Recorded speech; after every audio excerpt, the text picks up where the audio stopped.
শেষ করব আমরা লালন সাহেবকে স্মরণ করে।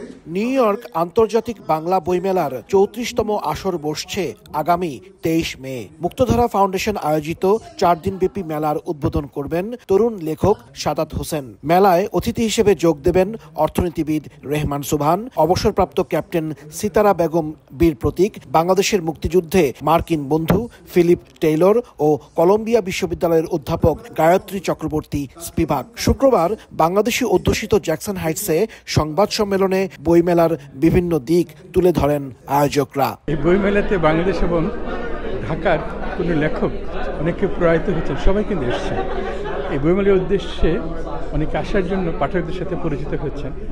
এবার বইমেলাটা আরও বড় আকারে হচ্ছে, অনেক মেহমানরা আসছেন। শিল্পী সাহিত্যিক লেখকদের প্রায় 100 লেখক একত্রিত হচ্ছে।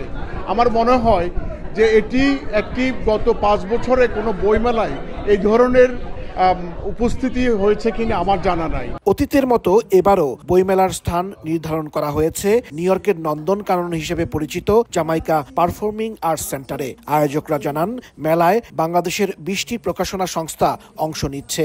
যোগ দিচ্ছেন বাংলাদেশ, ভারত, ইউরোপ ও আমেরিকার বিভিন্ন অঙ্গরাজ্য থেকে শতাধিক কবি, লেখক ও সাহিত্যিক। নতুন প্রজন্মকে বাংলা ভাষা ও সংস্কৃতির সাথে সম্পৃক্ত করতে মেলায় থাকছে নানা আয়োজন। শুধু বড়রাই নয়, কিশোর তরুণদেরও সমাবেশ থাকবে এখানে।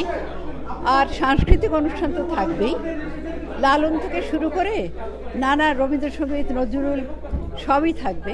বইমেলাকে আকর্ষণীয় করে তুলতে প্রতি বছরের মতো এবারও থাকবে লেখক পাঠক মুখোমুখি আলোচনা, নতুন বই নিয়ে আলোচনা, স্বরচিত কবিতা পাঠের আসর, কবিতা আবৃত্তি, বিতর্ক, সেমিনার, ওয়ার্কশপ ও সাংস্কৃতিক অনুষ্ঠান। সঙ্গীত পরিবেশন করবেন রেজওয়ানা চৌধুরী বন্যা, ফাহমিদা নবী, শাহ মাহবুব, কৃষ্ণা তিথি ও স্বপ্নীল সজীব।